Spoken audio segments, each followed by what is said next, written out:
Does this sound at all familiar? You have a wonderful, joy-filled afternoon playing with your grandkids. You're building a magnificent Lego tower on the living room floor. You're giving piggyback rides in the yard. You're lifting that little one up for the 100th hug of the day, and it feels fantastic. But then, later that evening, or maybe the next morning, it hits you. A stiffness in your lower back that makes getting out of your favorite chair a major operation. A twinge in your knee that protests with every step you take. And you find yourself thinking, is this just the price I have to pay for that precious time? You might even find yourself hesitating the next time they ask you to get on the floor. Not because you don't want to, but because you're worried about the struggle of getting back up again. If you have ever felt that gap between how young and vibrant you feel in your heart and what your body seems to be telling you, I want you to know you are not alone. In fact, one osteopathy clinic reported a staggering 60% increase in grandparents seeking help for back and neck injuries sustained from playing in awkward positions or lifting their grandchildren. Today, we are going to talk about how to play with your grandkids pain-free. But first, let's be very clear about what we mean by that. Our goal here isn't to promise some magic overnight cure for all chronic pain. That's not realistic, and anyone who tells you otherwise isn't being honest. Our goal is to give you the knowledge and the tools to reduce the aches and pains that come from specific activities, like getting off the floor, like picking up a toddler, like sitting cross-legged for an hour. We want to help you do more of what you love with less pain, and just as importantly, more confidence. And we're going to do that by looking at 4 very common stretches and exercises that many of us were taught were good for us, but can actually, when done incorrectly, put our bodies at risk. The title of this video uses the word avoid, but let's clarify that too. We're using that word because these are common movements, often done in a way that can be risky. The key isn't necessarily to never do them, but to understand the risks and to choose a safer alternative that gives you the same, or in many cases, even better benefits. This isn't just my opinion. We're going to be leaning heavily on guidance from some of the most respected health institutions in the world, like the Mayo Clinic and the National Institute on Aging. We'll look at what their experts say about moving your body safely and effectively as you get older. We'll look at 4 specific swaps.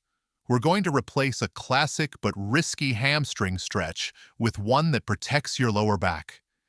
We're going to trade in the traditional ab crunch, which can put enormous pressure on your spine, for a simple move that strengthens your entire core. We'll also tackle the infamous squat, and I'll show you a version that builds the exact strength you need to get up from the floor without risking your knees. And finally, we'll talk about a universal mistake many people make when stretching that can actually make your muscles tighter, not looser. I truly believe that by the end of our time together, you'll feel more empowered and equipped to be that active, hands-on grandparent you want to be. And a quick but important reminder, I'm not a doctor, and this video is not a substitute for professional medical advice. The goal here is to provide education and to share safe, evidence-based exercises recommended by leading health organizations.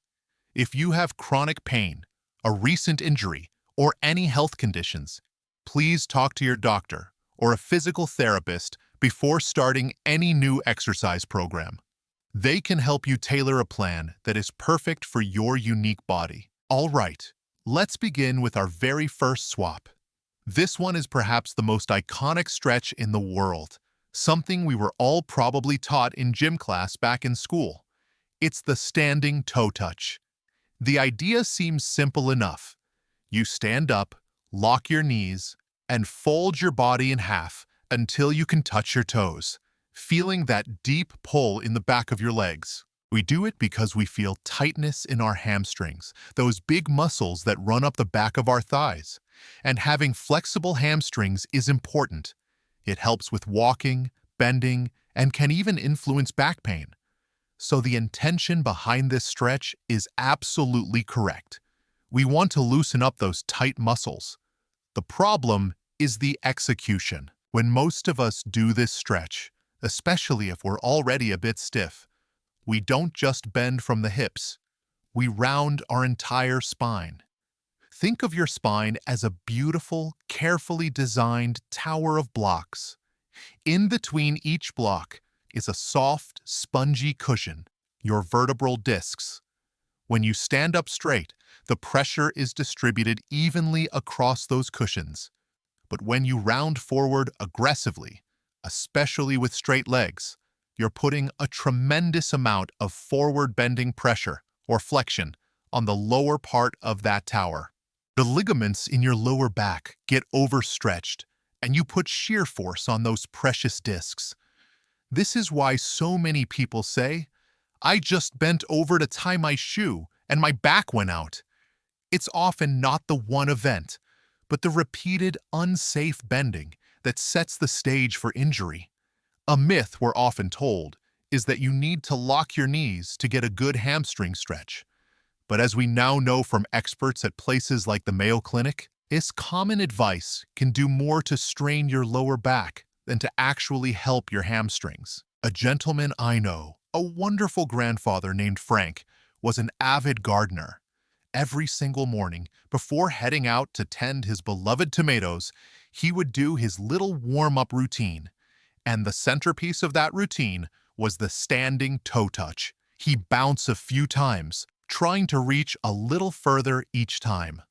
He thought the tightness he felt in his back was just part of the process. One day, he felt a sharp, electric jolt down his leg. He had strained his back so badly he couldn't garden for weeks, and it was a huge blow to his spirit. When he finally saw a physical therapist, she told him that his well-intentioned morning stretch was likely the primary culprit. So what do we do instead? How do we stretch those hamstrings safely and effectively? The answer is simple and much more comfortable: a seated hamstring stretch. Find a sturdy, stable chair, one that won't slide. Sit right on the edge of it, with your back straight and tall, as if a string were pulling the crown of your head toward the ceiling. Extend one leg straight out in front of you, with your heel on the floor and your toes pointing up. Your other foot should be flat on the floor, with your knee bent. Now here's the most important part. Keeping that back perfectly straight, I want you to hinge forward from your hips. Don't round your spine. Think about bringing your belly button toward your thigh. You will only need to move a few inches before you feel a gentle, targeted stretch right in the belly of that hamstring muscle on your extended leg. There should be no pain in your back whatsoever. Hold that position for about 30 seconds. Don't bounce. Just breathe into the stretch. Then slowly come back up and switch legs. This simple swap takes all the pressure off your lower back and puts the focus exactly where it belongs, on the hamstring.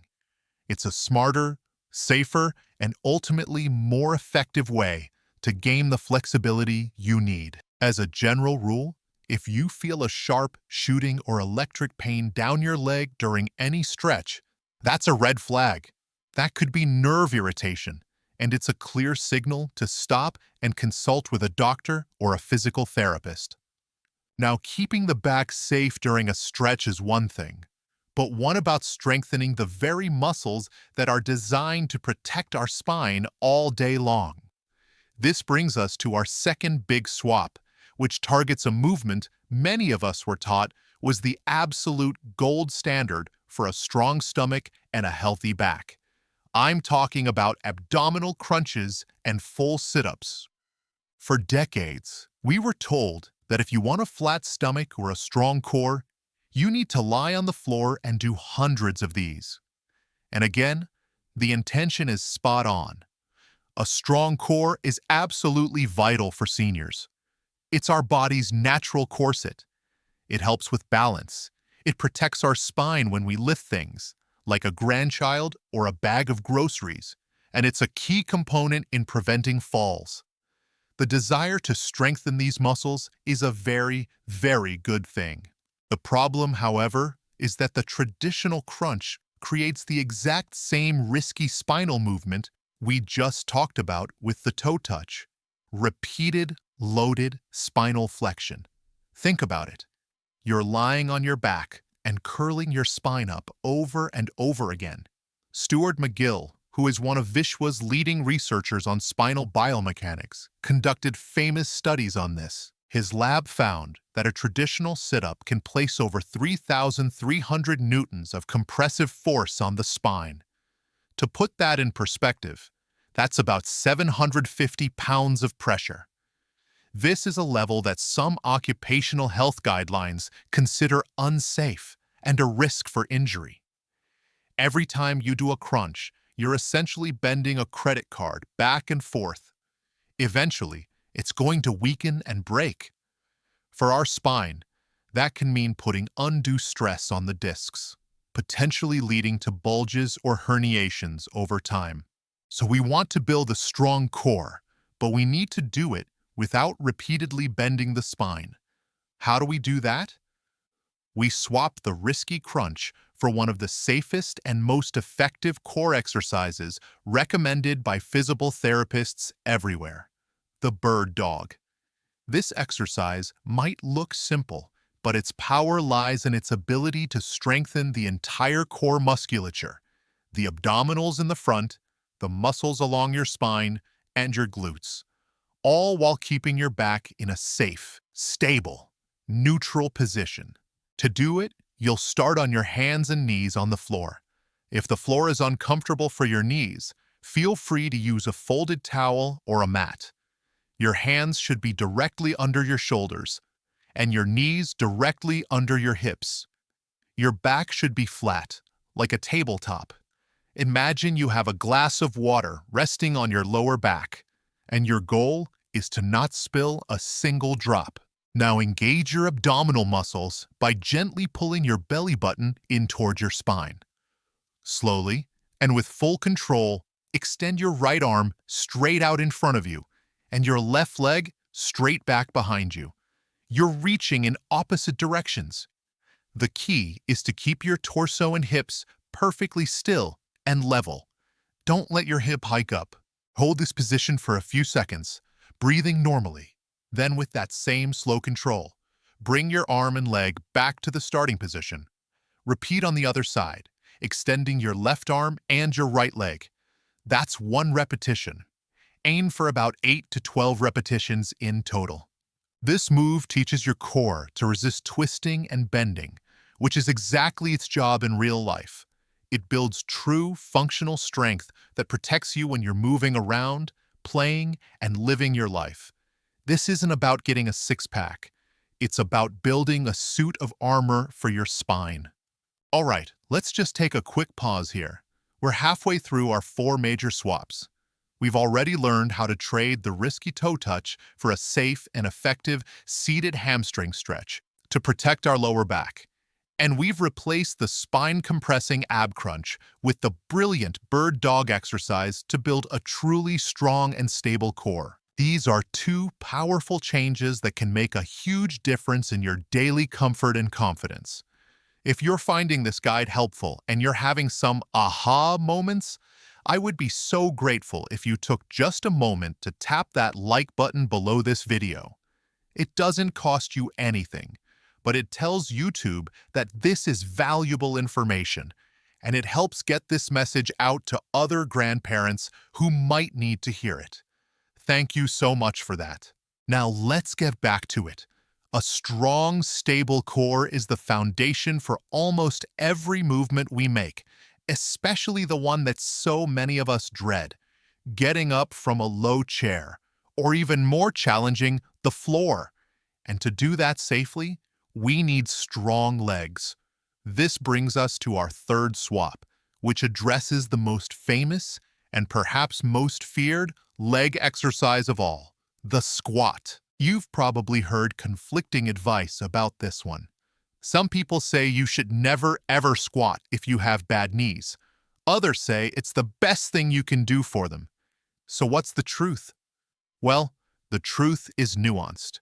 A well-performed squat is one of the most beneficial exercises an older adult can do, but a poorly performed squat is a recipe for knee and back pain. The myth we need to debunk is that squats are inherently bad for knees.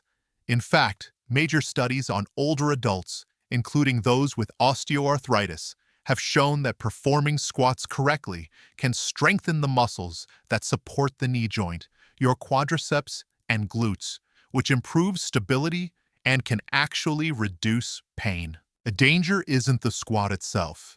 It's the common mistakes people make when doing it. These include letting their knees collapse inward, shifting their weight too far forward onto their toes, or rounding their lower back. For someone who already has aches and pains and maybe isn't confident in their balance, trying to do a textbook deep squat can be intimidating and, frankly, risky. This is where the wisdom of choosing a safer, more functional alternative comes in. We are going to ditch the idea of the deep, unsupported squat and instead embrace its incredibly practical cousin, the sit-to-stand. This exercise, promoted by the National Institute on Aging, is brilliant because it perfectly mimics one of the most important functional movements we need in our daily lives. It builds the exact leg and glute strength required to get up from a chair, the toilet, a car, and yes, the floor. But it does so in a supported, controlled manner that minimizes risk. Here's how to do it perfectly. You'll need a sturdy, armless chair that is not on wheels. Sit toward the front of the chair with your feet flat on the floor, about hip-width apart. Your chest should be up and your shoulders back. You can cross your arms over your chest or hold them out in front of you for balance. Now lean forward slightly, shifting your weight into your feet, and push through your heels to stand up straight. Squeeze your glutes at the top. Then, with control, reverse the motion. Hinge at your hips first, pushing your bottom back as if you're about to sit, and slowly lower yourself back into the chair. Don't just collapse back down. The slow, controlled lowering part is just as important as the standing up part. Start with a chair that's a comfortable height. As you get stronger, you can progress to a slightly lower chair, which will make the exercise more challenging. Aim to do about 10 repetitions. This single exercise is a game changer for maintaining independence. And this leads us directly to that all-important skill, getting up from the floor. The strength you build with the sit-to-stand is your ticket to doing this with confidence. Let's walk through the safest way to get up, a method recommended by fall prevention experts. Once you're on the floor, first roll onto your side, then push yourself up to a hands and knees position, just like our starting position for the bird dog. From here, crawl over to a sturdy piece of furniture, like a heavy chair or a sofa. Place both hands firmly on the seat of the chair. Now, bring one foot forward and place it flat on the floor, so your knee and ankle are in a line. You are now in a kneeling lunge position. From here, using the strength of both your arms pushing on the chair and your front leg, push yourself up to a standing position. To get down, you simply reverse the process. This isn't about being graceful. It's about being safe and methodical. Practicing this movement when you're not in a hurry will build the muscle memory and confidence you need, so you'll never have to hesitate when your grandchild wants to show you their latest creation on the rug. So we've covered how to safely stretch our hamstrings, how to build a rock-solid core without hurting our back, and how to build the functional leg strength to get up and down with confidence. These are all specific movements, but what about the way we stretch in general? This brings us to our fourth and final swap.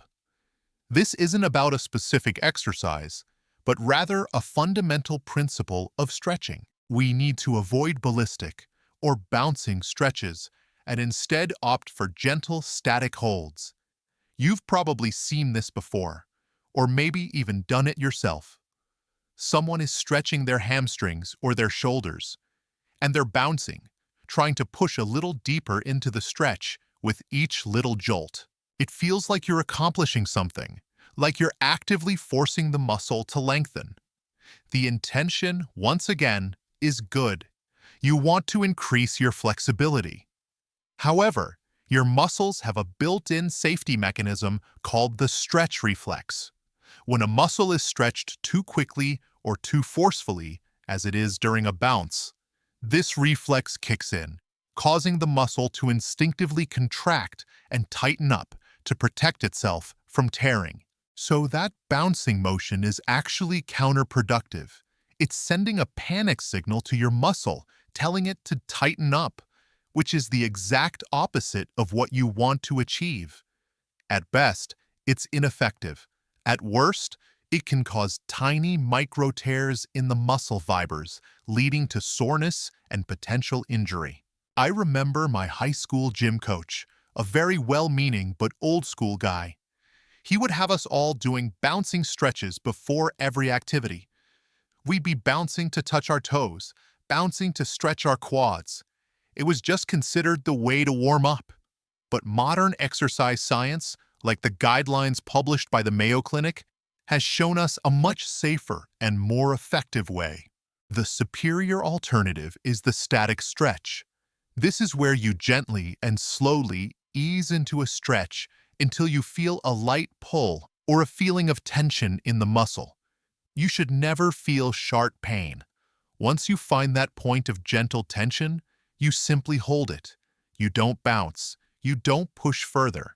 You just hold that position and breathe. The magic number for a static hold is typically between 30 and 60 seconds. Why so long? Because it takes time for the stretch reflex to calm down and for the muscle's neurological system to get the message that it's safe to relax and let go. Holding the stretch gives the muscle fibers time to gradually and safely elongate. Think of it like this. A ballistic stretch is like trying to untie a knot by yanking on it, which only makes it tighter. A static stretch is like patiently and gently working the knot loose with your fingers. One creates more tension, the other creates release. This principle applies to every stretch you do. Whether it's the seated hamstring stretch we discussed, a shoulder stretch, or a calf stretch, always remember to be gentle, move slowly, and hold the position patiently. It's a profound shift from forcing your body to change to inviting it to change. So there we have it, 4 simple but powerful swaps to help you move with more confidence and less pain. Let's quickly recap the victories we've unlocked today. First, we won back our back safety by swapping the risky standing toe touch for the gentle and effective seated hamstring stretch. Second, we won a stronger, more stable core by trading in the stressful ab crunch for the brilliant bird dog exercise. Third, we won our independence and confidence by ditching the intimidating deep squat for the practical and powerful sit to stand, which is our direct path to getting up and down from the floor with ease. And fourth, we want a smarter way to stretch altogether by replacing aggressive bouncing movements with patient, gentle, static holds that allow our muscles to truly relax and lengthen. The core message today is one of empowerment. The aches and pains that can sometimes hold us back are not an inevitable sentence of aging. So often, they are simply the result of moving with outdated or unsafe strategies. By making these intelligent swaps, you are not just avoiding injury. You are actively building a more resilient, more capable, and more confident body. You are taking control and giving yourself the physical freedom to say yes more often. Yes to getting on the floor. Yes to that piggyback ride. Yes to being the fun, active, and engaged grandparent you have always been in your heart. Now, I would love to hear from you. Which of these four swaps was the biggest aha moment for you? Was it the information about the pressure sit-ups put on your spine? Or was it the simple but effective seated hamstring stretch? Please share your thoughts and experiences in the comments section below. Reading your stories and insights is one of the best parts of making these videos, and it helps everyone in this community learn from each other. And of course, if you enjoyed this deep dive into moving safely and feeling great, and you want more content just like this, please be sure to hit that subscribe button and ring that little notification bell so you don't miss our next video. Thank you so much for spending this time with me today. It's a privilege to share this journey with you. Be well, stay strong, stay empowered, and I'll see you in the next video.